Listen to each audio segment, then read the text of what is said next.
Alhamdulillah Rabbil Alamin. Wassalatu wassalamu ala asyrafil anbiya wal mursalin wa ala alihi wa sahbihi ajma'in. Asyhadu an la ilaha illallah wahdahu la syarikalah wa asyhadu anna Muhammadan abduhu wa rasuluh. Ya ayyuhalladzina amanu taqullaha haqqa tuqatih wa la tamutunna illa wa antum muslimun. Ya ayyuhalladzina amanu taqullaha wa qulu qawlan sadida yuslih lakum a'malakum wa yaghfir lakum dhunubakum. Wa man yuti'illaha wa rasulahu faqad faza fawzan 'azima. Amma ba'du, fa inna asraqal hadits kitabullah wa qala hadi Muhammad sallallahu alaihi wasallam wa syarrul umuri muhdatsatuha wa kullu muhdatsatin bid'ah wa kullu bid'atin dalalah wa kullu dalalatin finnar. Amsayna ala fitratil islam wa kalimatil ikhlas wa ala dini nabiyina Muhammad sallallahu alaihi wasallam wa syarrul umuri muhdatsatuha wa ala millati abina Ibrahim hanifan wa ma kana minal musyrikin. Yang berusaha Tuan Nazim Masjid Timbalan, setiausaha Bandaran para JK yang dimuliakan, yang dihormati imam yang memimpin solat sebentar tadi, yang mendoakan kebaikan kita di dunia, mendoakan kebaikan kita di akhirat, dan mendoakan kepada arwah dan mengadakan tahlil arwah, dan seterusnya Bilal yang mengumandangkan azan, dan Siap yang mempersiapkan masjid ini menyambut kita semua. Seterusnya muslimin muslimat, hadirin hadirat yang dikasihi Allah, Assalamualaikum warahmatullahi wabarakatuh. Bersyukurlah kepada Allah SWT kerana telah menganugerahkan kepada kita masa, iaitu masa emas bagi kita. Masa emas itu ialah masa yang dapat kita ruang, dapat kita peluang, dapat kita hadir ke masjid. Itu anugerah Allah, itu masa emas. Kerana pada masa ini adakah semua dapat masa untuk hadir ke masjid? Kita sendiri pun boleh tentu lagi besok. Kerana itu anugerah Allah. Bersyukurlah dapat masa itu. Kalaulah kita sebut pasal masa, tentang masa, Allah bersumpah dengan masa, wal asr, manusia ini rugi. Yang tak ruginya ialah beriman dan beramal saleh. Ini yang tak rugi. Yang lain itu semua rugi. Kerana apa? Tak mau beriman dan tak beramal saleh. Yang beriman pun rugi kalau tak beramal saleh, pun kira rugi. Jadi siapakah orang yang beramal saleh? Siapakah yang beramal saleh itu? Antaranya banyak. Antaranya ialah orang yang datang ke masjid. Itu di antara orang yang saleh. Ini berpandukan kepada orang yang tertinggi, amalan soleh yang tertinggi. Siapa lagi yang tertinggi? Iaitu Nabi Muhammad sallallahu alaihi wasallam. Inilah orang yang tertinggi segala-galanya. Orang yang sempurna segala-galanya, sempurna akhlak, sempurna ibadat. Sebut saja ibadat, puasa, zakat, apa, haji. Inilah yang paling sempurna dalam amalan sempurna. Dan Nabi ini yang begitu tertinggi di sisi Allah, hariannya ialah ulang alik ke masjid, hari-hari ke masjid, dan tak pernah miss. Datang ke masjid tak pernah miss, tak pernah tertinggal, sehinggalah dia tak dapat hadir, tak dapat bangun hadir, minta Abu Bakar As-Siddiq ganti. Inilah Nabi yang datang ke masjid hari-hari. Siapa lagi yang lebih tinggi di kalangan kita ini? Inilah Sayyidul Anam, penghulu manusia. Inilah Sayyidul Mursalin, penghulu Nabi-Nabi. Dan inilah penghulu kita di syurga nanti. Dia datang ke masjid. Jadi datanglah ke masjid selagi ada masa, selagi ada ruang, selagi ada kudrat. Datanglah masjid seperti mana Nabi ini hadir ke masjid, dan tak pernah putus hadir masjid dalam hayatnya. Bersyukur juga pada petang ini dapat bertemu kembali dengan tuan-tuan. Tajuk yang sama sebab tajuk ini panjang. Kematian itu didahului dengan sakarat. Masing-masing mengucapkan selamat tinggal berpisah dan tempat kembali manusia. Tajuk ini dah habis sebahagian, dah habis asal, iaitu asas pokok tajuk ini dah habis. Maksudnya kalau kita imbas kembali, sakarat dengan maut ini sepertilah makan dan minum, tak boleh dipisahkan. Kalau makan nak pisahkan dari minum, tak boleh. Begitu juga mati dengan sakarat, walaupun berbeza. Mati berbeza dengan sakarat. Sakarat terlebih dahulu dan disusuli dengan kematian. Kalau makan barulah kita minum. Tapi ada juga minum dahulu, makan dulu. Tapi begitulah. Sakarat ini mendahului kematian. Tetapi kedua-dua itu tak boleh dipisah, kerana Kerana memanglah keadaan hukum Allah sedemikian. Setiap mati akan didahului sakarat. Ketika sakarat itu sakit yang amat pedih, kecuali orang yang diberi rahmat oleh Allah. Siapa yang diberi rahmat oleh Allah? InsyaAllah kita semua yang sebut tadi, orang yang beriman dan beramal saleh, dia ada rahmat. Itulah yang kita minta doa, Rabbana la tuzigh qulubana ba'da idh hadaitana wa hab lana min ladunka rahmah. Kurniakanlah kami rahmat. Rahmat di situ ialah ketika sakarat, ketika dalam kubur nanti, ketika di akhirat nanti. Dan rahmat di akhirat ada 99 lagi Allah simpan untuk kita ni, untuk orang beriman dan amal soleh.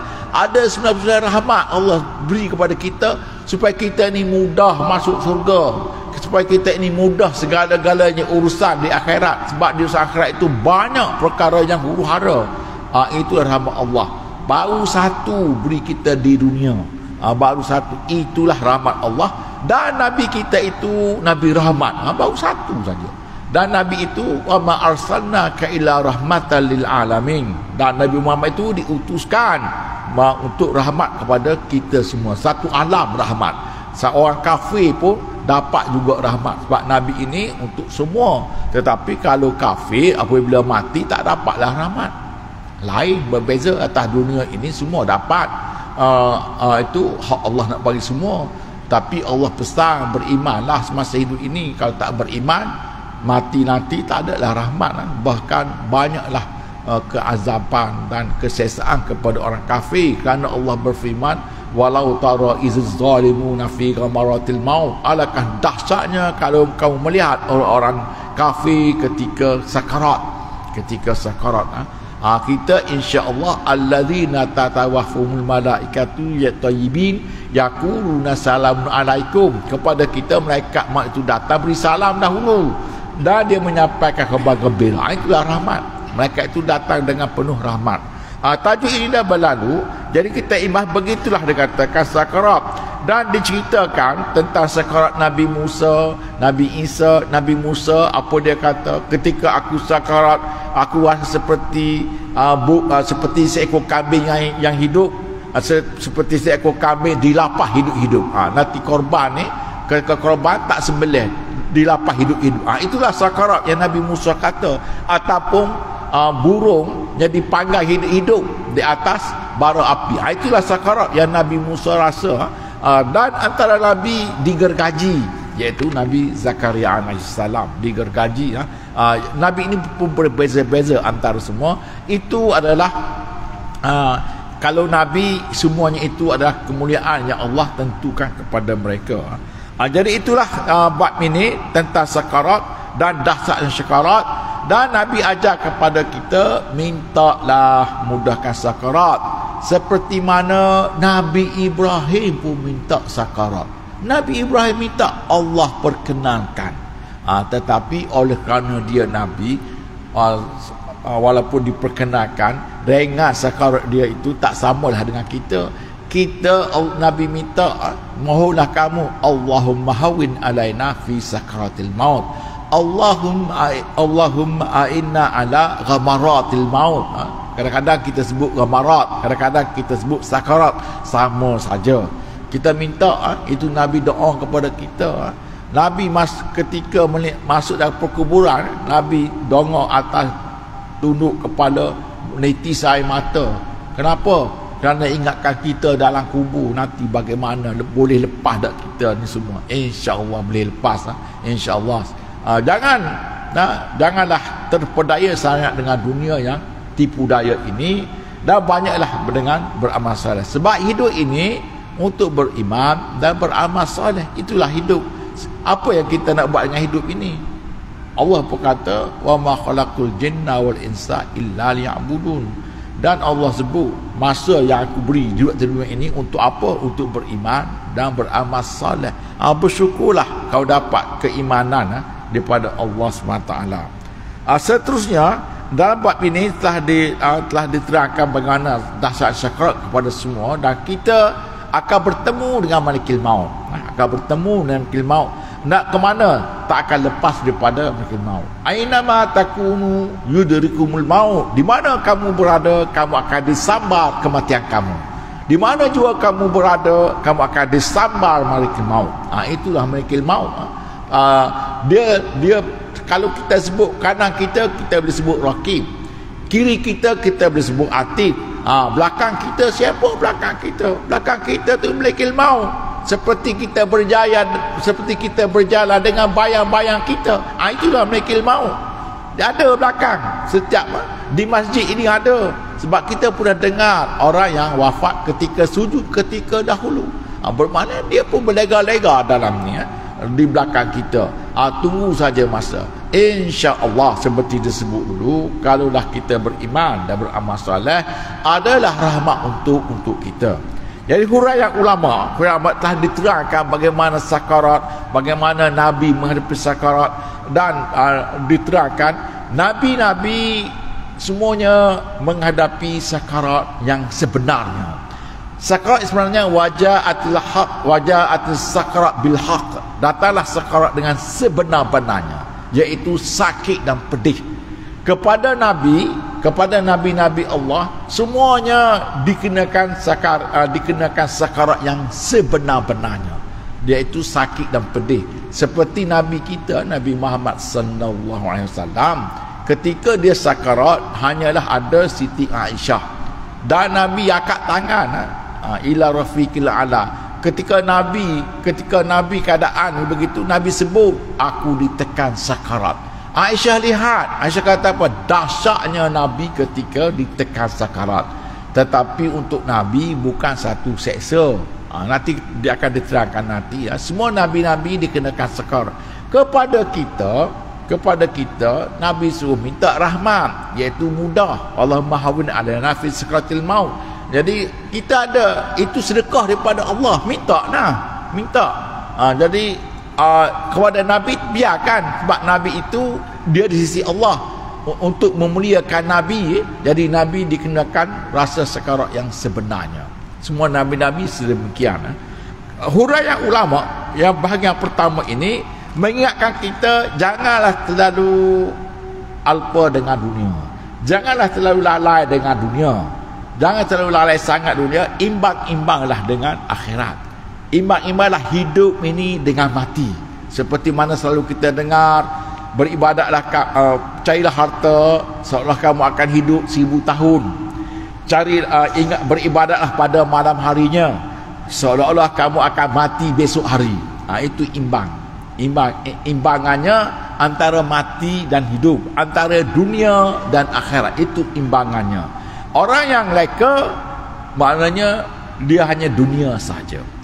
Orang yang leka dia hanya dengan kehidupan saja, tidak ada akhirat. Itu orang yang leka. Contohnya orang kafir lah. Orang kafir ini memang orang yang leka, orang yang alpa. Hidupnya dunia sajalah. Setakat itulah. Kalau mati, setakat itulah. Apa yang ada padanya di akhirat? Kosong. Kosong. Tak ada apa-apa, kosong. Dan kesudahannya di akhirat semuanya menyesal. Orang kafir apabila melihat malakul maut, apa mereka kata? Inna tubnal an, kami nak taubat sekarang. Itulah, semuanya akan menyesal dah lihat malakul maut, nak bertaubat. Bagaimana dengan kita? Jadi orang Islam yang tidak beramal soleh, dan ketika itu dalam keadaan menggemari dosa-dosa yang besar, apabila mendekat maut, maknanya semuanya kelang kabut, semuanya nak minta taubat. Orang Islam pula yang sayang harta, apa dia kata? Wa anfiqu mimma razaqnakum min qabli an ya'ti ahadukumul maut fayaqulu rabbi laula akhartani ila ajalin qarib fa astaddaqa wa akum minas salihin. Orang Islam pula apabila lihat malakul maut ketika sakarat, dia minta berilah tempoh sedikit masa, ila ajal qarib, itu tempoh sedikit masa. Nak buat apa? Fa asaddaqa, aku nak sedekah, wa akum minas salihin, dan aku nak jadi orang soleh. Maknanya manusia kalau diberi hidup satu hari diberi peluang hidup, apa mereka akan lakukan? Apakah mereka akan lakukan? Diberi 24 jam hidup. mereka semuanya akan bersedekah. Sebab nak mati minta tempoh tapi tak dilayan. Orang kafir pun sama juga. Apabila dah lihat walau tara izzalimun fi walau tara izzalimuna nakisurusim inda rabbim rabbana absarna wa sami'na farja'na. Apabila dia lihat neraka, kembalilah kami semula. Farja'na, kembalilah kami semula ke dunia. Nak amal solehan, kami nak beramal soleh. Inna mungkin, kami dah yakin dah tak guna lagi ketika itu. Itu orang kafir semuanya menyesal. Orang kafir semua menyesal nanti apabila melihat malakul maut. Jadi ingatkan kepada kita, janganlah jadi orang yang menyesal ketika melihat malakul maut. Bahkan apabila kita melihat malakul maut, kita senyum, bergembira. Apabila kita tutup mata, orang kata kita ni senyum. Dia ke mati? Ni macam hidup, seperti hidup. Mati ke? Tapi seperti hidup, senyum aja. Berbeza. Orang beriman tak masalah lihat malakul maut senyum. Orang kafir lihat malakul maut azab. Itulah rahmat. Itu rahmat yang kita mohon kepada Allah. Mereka hurai ulama di sini tadi itu, tibalah masa waktunya untuk bangun bagi siapa pun yang masih tidur. Yang masih tidur lelap, dan telah tiba waktunya untuk sedar bagi siapa yang masih lalai. Sebelum ia disergap oleh kematian dengan yang penuh dengan kepahitan. Sebelum segala gerak gerinya terdiam, sebelum nafasnya terhenti, dan sebelum ia berangkat ke kubur sendiri, tempat di mana tulang belulang akan hancur.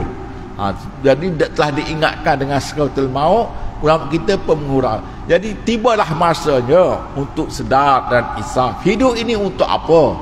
Dan diberi kata-kata, hidup ini orang kafir, hidup ini tidur dan sedar di kubur tak guna lagi.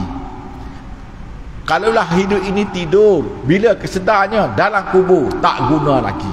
Sebab orang kafir hidup dunia ini bila dia sedarnya, dia tidur, maknanya lalai dengan keduniaan, diajak kepada sembah Allah, tak nak itu agama lama, tak nak.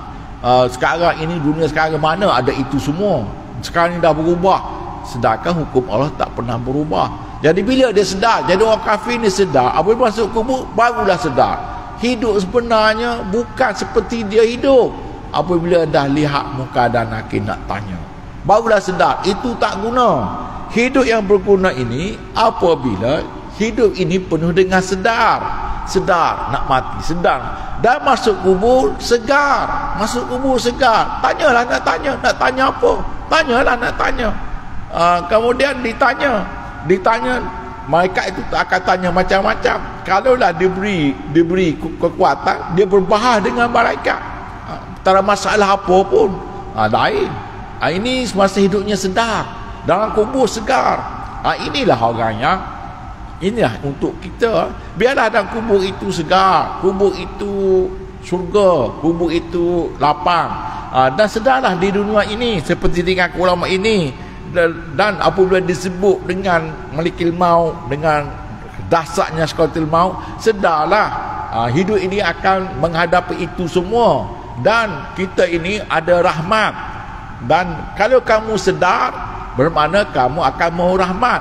Kalau kamu tak sedar, kamu jauh daripada rahmat.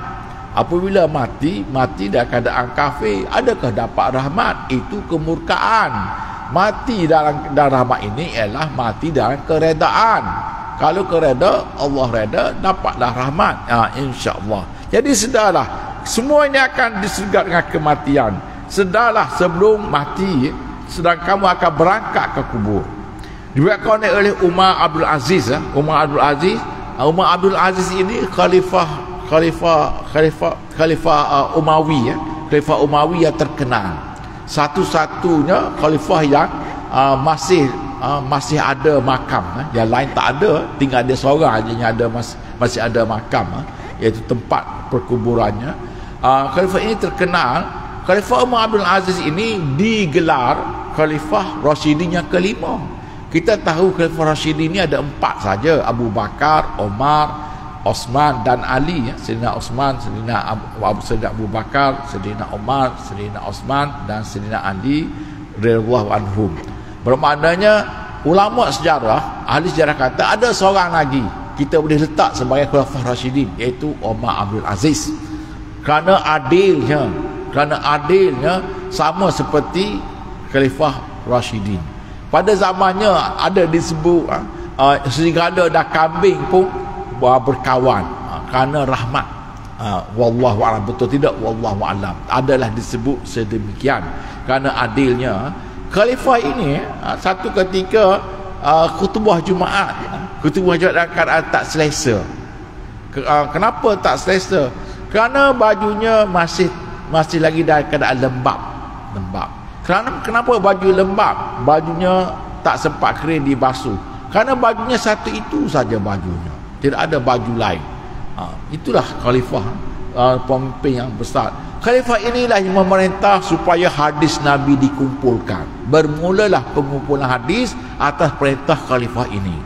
Khalifah ini terkenal dengan seorang yang mengingat kematian. Selalu air matanya keluar daripada mata, selalu matanya berair kerana selalu ingat kematian. Apa-apa ingat kubur, apa-apa ingat kematian.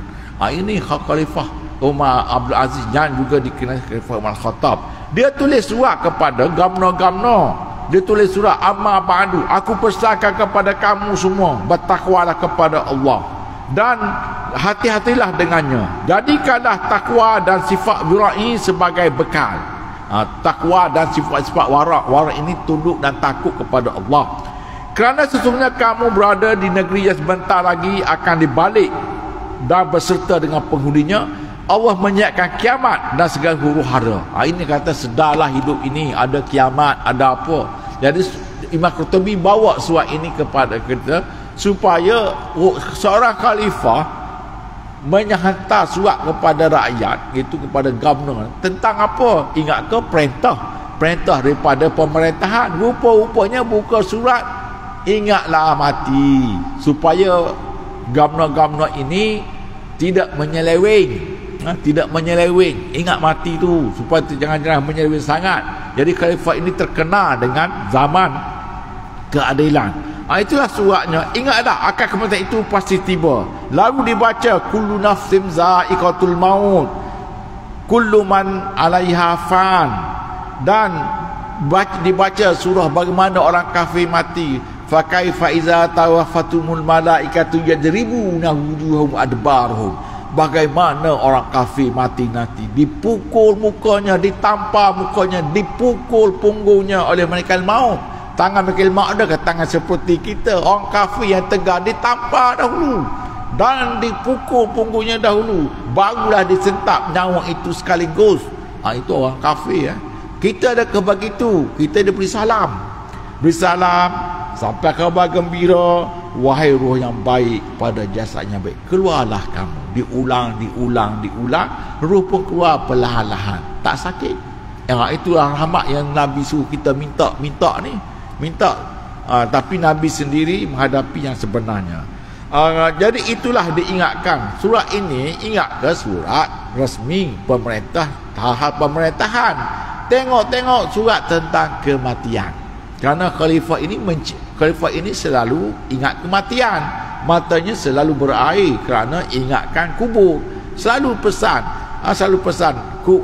Ketika aku diletakkan di dalam lahat, lihatlah bagaimana. Adakah muka aku berpaling ke arah lain ataupun tidak?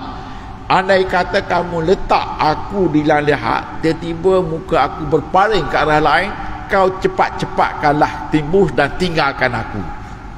Tapi kalaulah kamu lihat muka aku tak berpaling ke arah lain, tetap elok-eloklah pemakaman aku. Ini pesan khalifah, seorang khalifah. Ada ke yang pemimpin pada, kalau kita nak kira raja-raja yang kata yang gah di dunia ini sekarang ini, raja mana kalau nak kira? Kalau Islam kita boleh sebut orang yang gah itu kerajaan negara Teluk. Adakah sedemikian? Itu adalah kata khalifah Islam, iaitu khalifah, itu ada kata khalifah Rasyidin yang kelima. Yang kelima berbeza kerana dia selalu ingat kepada kematian. Jadi dia selalu ingatkan kematian kepada gubernurnya supaya gubernur ini menjalankan tugas dengan penuh amanah. Inilah khalifah. Khalifah ini ya naik hemar, naik bukan khalifah ini ya. Khalifah ini tidak ada langsung kemewahan. Ketika di pejabat kerajaan datang anaknya nak berbicara, ditanya terlebih dahulu, kamu datang ni urusan keluarga ke urusan negara? Anaknya kata datang ni utusan keluarga. Dipadamkan lampu. Kerana apa? Dipadamkan semua kemudahan negara. Lampu, kipas, kalau ada kipas dipadamkan. Kerana kamu datang urusan personal, bukannya urusan negara. Maknanya itu khalifah ni ya. Pernah satu ketika dia ditegur anaknya pula, ditegur.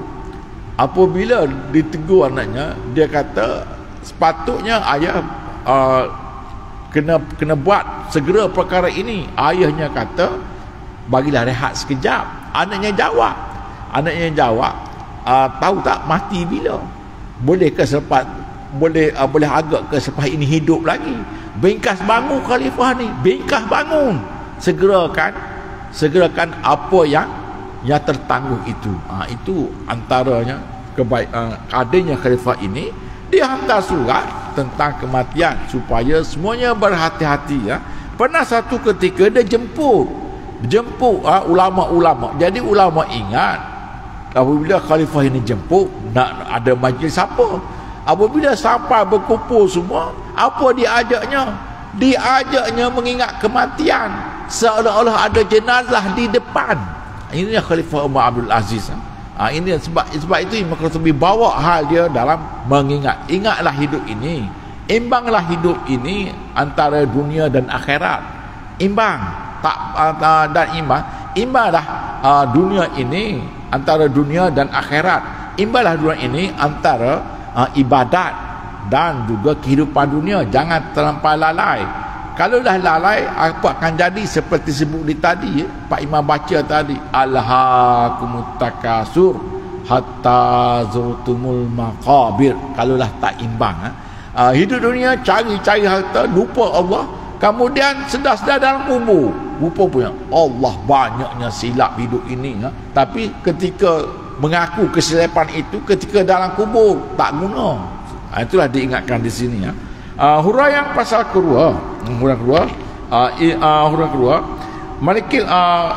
para ulama mengatakan, kalaulah tekanan sakaratul maut sangat sakit dan menimpa para nabi dan orang bertakwa, bagaimana dengan orang yang selama hidup ini tak mau mati dan tak mau mempersiapkan diri? Seperti Allah berfirman, kul wa nabaun azim antum anhum mu'ridun. Ini orang kafir. Perkara itu perkara besar, mati itu perkara besar. Berita itu berita yang benar yang kamu berpaling daripadanya. Jadi orang kafir seperti Nabi ajak orang kafir beriman, dan Nabi sebut siapa beriman masuk surga. Kalau tak beriman nanti kamu nahas masuk neraka. Jadi orang kafir ketika itu tak mau beriman. Nabi kata ini perkara besar, tapi engkau sentiasa melarikan diri pada perkara ini. Bagaimana di akhirat nanti? Jadi ada yang beriman kepada Nabi, ada yang engkar.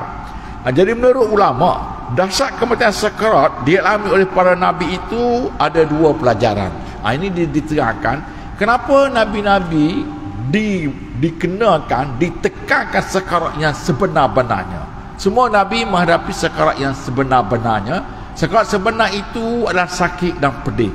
Yang pertama supaya kita ini tahu sakarat itu sebenarnya pedih dan sakit seperti dialami oleh Nabi kamu.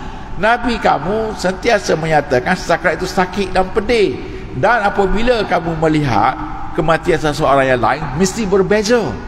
Berbeza-beza antara kita ni, berbeza tak sama. Ada yang mudah, ada yang sakit.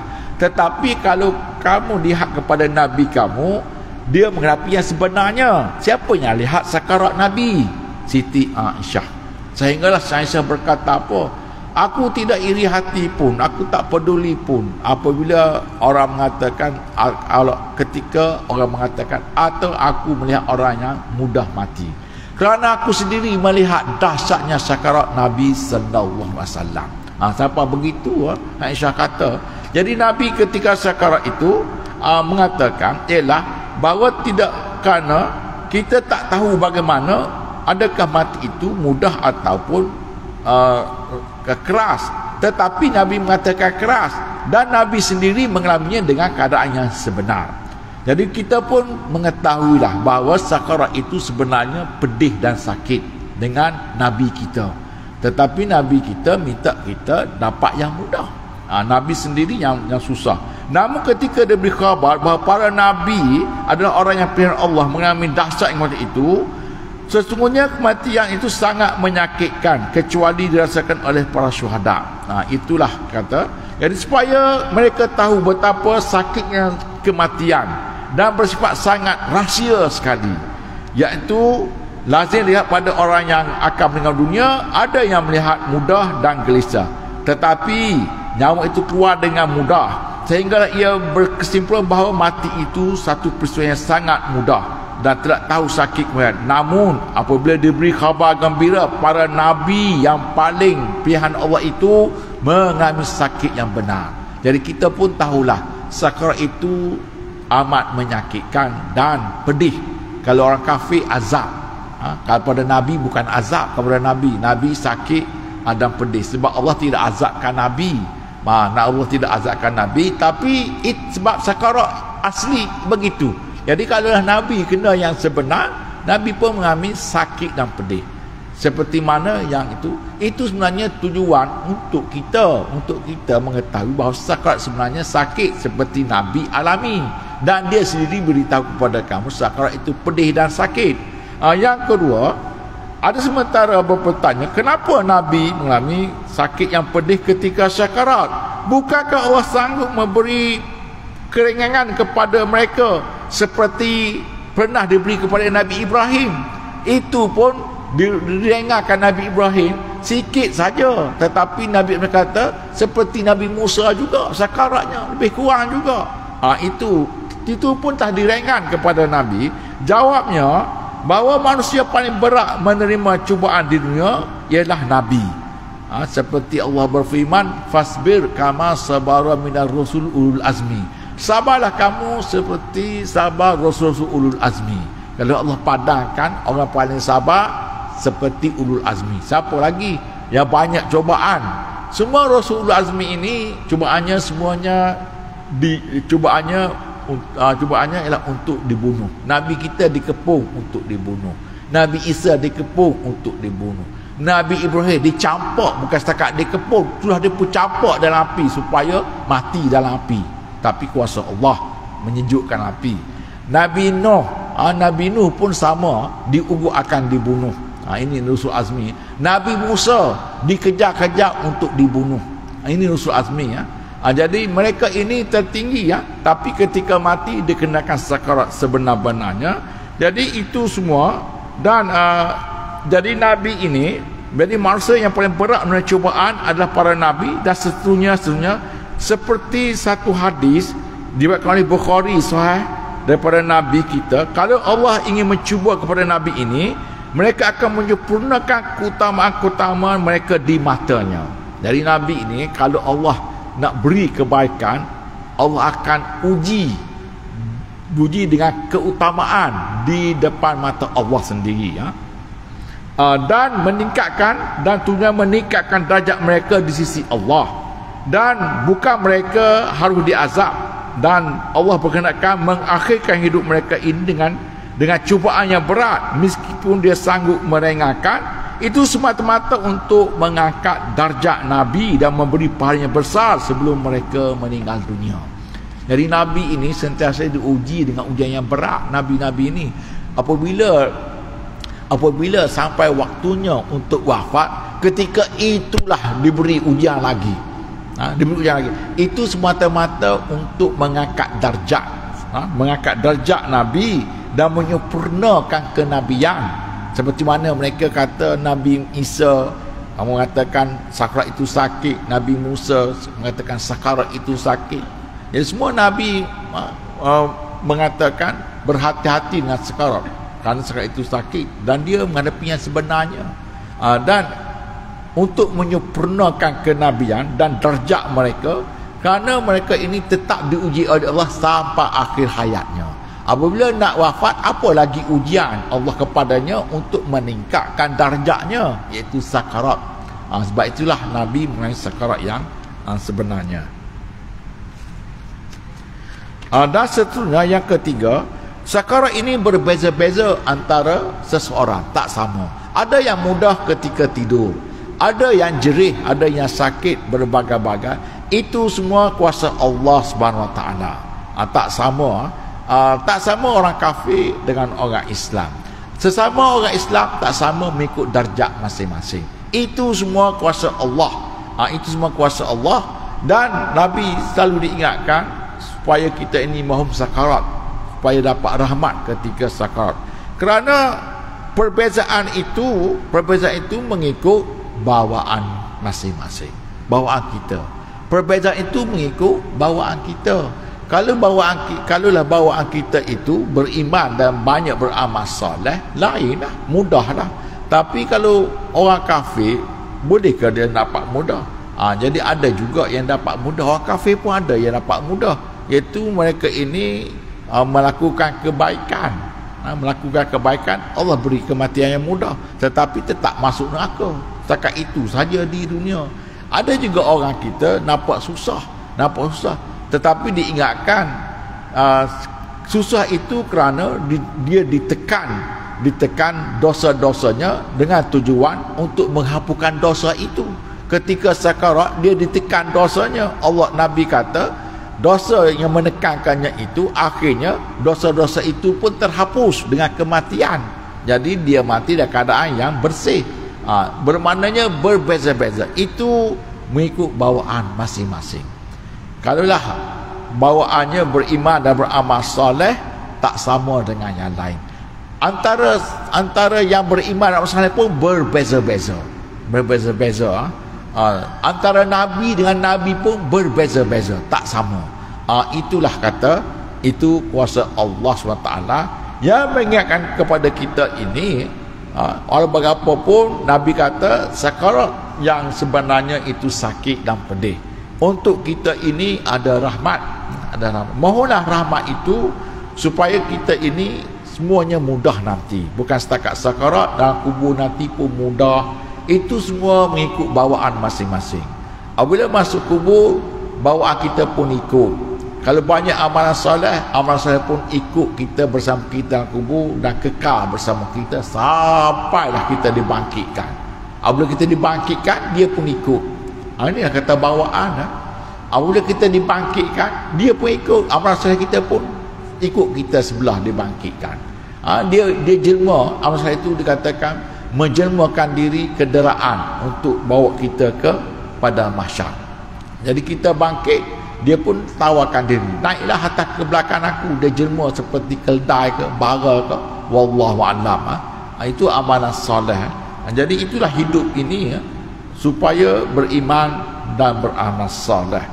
Dan seterusnya diingatkan kepada kita, semua itu disampaikan tadi, ketahuilah kematian adalah bencana yang mengerikan, peristiwa yang sangat dahsyat, gelas yang rasa sangat tidak segar, dan petaka yang menghentikan segala kenikmatan serta kesenangan duniawi. Kematian akan memisahkan anggota badan dan juga jasad, dan hari kematian adalah awal yang menentukan nasib. Apabila mati, tamat segala-galanya, dan apakah nasibnya?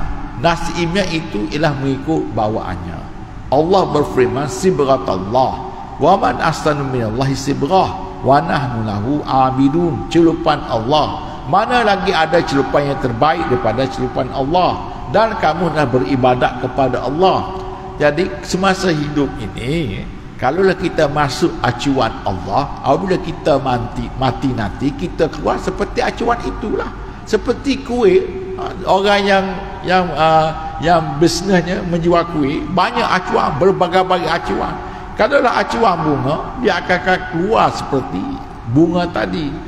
Sepertilah tadi sibrat Allah, celupan Allah. Mana lagi celupan yang terbaik, dan kamu adalah beribadat.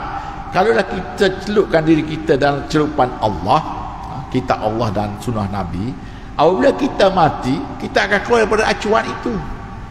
Kita keluar daripada acuan Allah dan Nabi.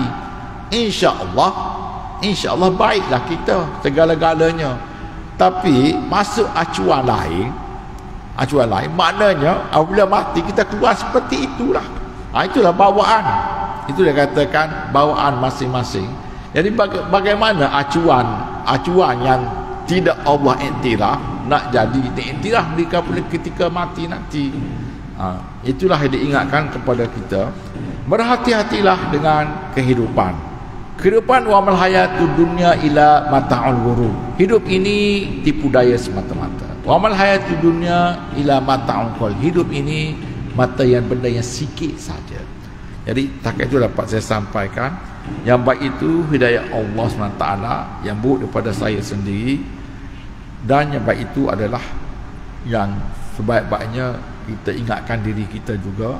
Yang buruk itu ialah sempadan kepada kita nanti. Kita tangguh sesi ini tasbih kafarah dan surah al-Al. Subhanakallahumma bihamdik asyhadu an la ilaha illa anta astaghfiruka wa atubu ilaik. Bismillahirrahmanirrahim. Wal 'asr innal insana lafi khusr illa alladziina aamanu wa 'amilus shalihaati wa tawassaw bil haqqi wa tawassaw bis sabr. Sekian, assalamualaikum warahmatullahi wabarakatuh.